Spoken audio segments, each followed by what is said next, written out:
Jail থেকে বের হয়ে এসে কেঁদে কেঁদে বলে, আমার মাসুম বাচ্চারা,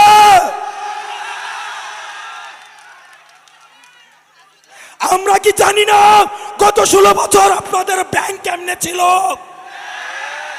আপনাদের ব্যবসা কেমনে ছিল? আমরা সব জানি। কারে ভয় দেখান? আরে কারে ভয় দেখান? আমাদের হারানোর কিছুই নাই। আমাদের ব্যাংক নাই, আমাদের লুটপাটের ব্যাংক নাই যেটা আমরা হারাবো। আমাদের শুধু আছে ভালোবাসা মানুষের।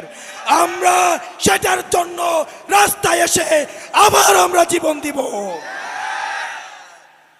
ডিসিএসপিদের বলছি, আপনারা যে ভালো ব্যবহার করছেন আমরা জানি, আপনারা চিপায় পড়ে আমাদের সাথে ভালো ব্যবহার করছেন।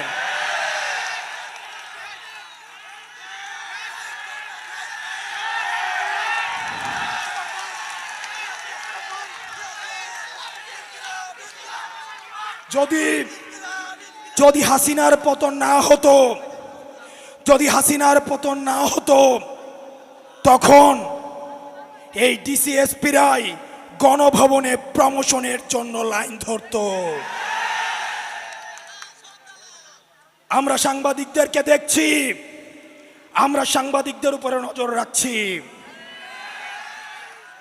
এই সাংবাদিকরাই জুলাই অভ্যুত্থানে আমাদেরকে সন্ত্রাসী আখ্যা দেওয়ার জন্য হাসিনার পক্ষ থেকে পুরস্কার পেত। প্রিয় রাজশাহীবাসী, বাংলার আকাশে দুর্যোগের ঘনঘটা দেখা দিচ্ছে। আপনাদেরকে সতর্ক থাকতে হবে।